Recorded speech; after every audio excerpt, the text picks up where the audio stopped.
So why do we talk about generational issues, and we have a great interest here today?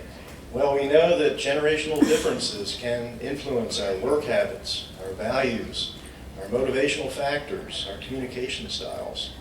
So for about the past 15 years, we've had a really unique scenario in the modern workplace, which is having up to 4 distinct generations working side by side. Those are the traditionalists, the baby boomers, Generation X, and the Millennials. Okay. Go Millennials. And each generation grew up during their formative years with very different primary communication styles. So for example, the traditionalists might say, hey, I'm going to send you a written letter or a typewritten memorandum. The baby boomers would say, just call me on the phone or let's schedule a meeting. Or better yet, let's schedule 3 meetings, because boomers like meetings. So very different approaches.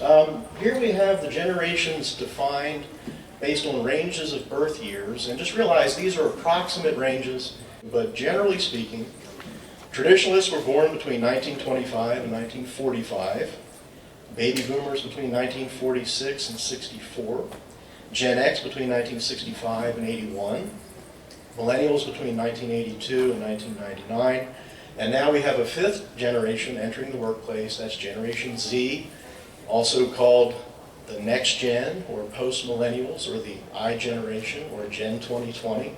So Gen Z is from 2001. So here's our first interactive exercise for the session. By a show of hands, do we have any Millennials? Wow. Oh, good Lord. Welcome. Welcome to OTAP. Okay. Gen X, my generation. Okay. All right. Baby boomers. Very good. And how about traditionalists? Awesome. With We have found our wise elder. Round of applause. Thank you, sir, and thank you for being here. All right. So what we try to do is try to bridge or narrow any generation gaps, not just among our coworkers, but also with our customers, our family, our friends, our neighbors, our communities. So next interactive item, we've all heard the term generation gap. What does that mean? Just call out. Communication styles.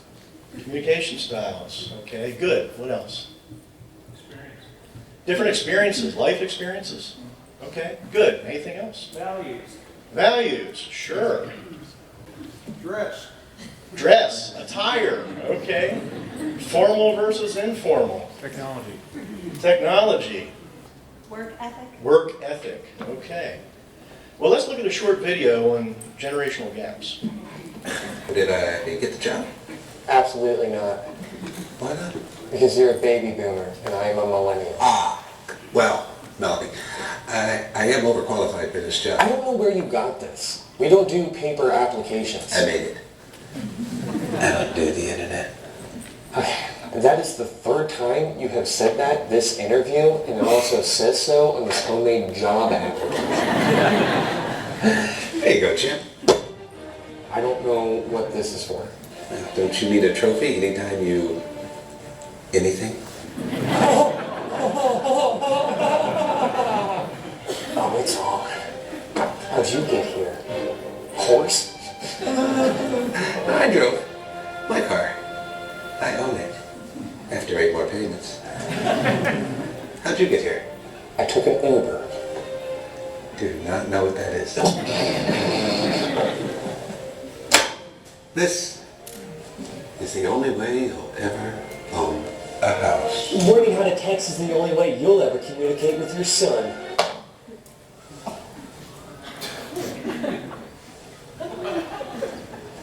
So... Alright guys, who took my Sheryl Crow album? Gen X.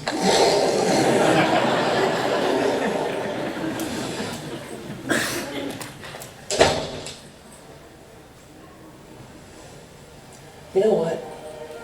You're hired. I quit. Dad! All right. That's a good one, right? So, a general definition of generations, group defined by common values, attitudes, and ambitions. A group generally programmed at the same time by shared experiences and whose preferences and beliefs and work ethics have been influenced by the same historical and cultural and economic realities. Through our LTAP Center, we actually do a 2-hour class on working with other generations, and in the full session, we would work in groups. We'd have easels around the rooms, and we would have people writing out for these decades, from the 1930s to the 2000s, what were the dominant historical, cultural, and technological changes that were occurring, and you really get to understand why each generation tends to be influenced the way they are.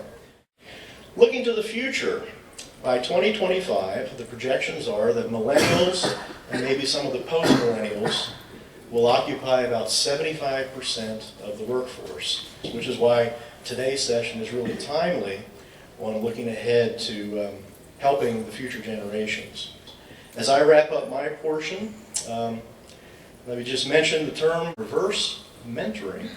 We're all familiar with the concept of mentoring, which traditionally you had the older experienced employee who was coaching the younger new hire about how things work. But now, instead of a one-way street of mentoring, it's more of a two-way street, where we realize the younger employees are coming in the door with fantastic tech skills that the older folks just did not grow up with. So it's more of a reciprocal learning experience. Any quick questions? Thank you so much. And I'll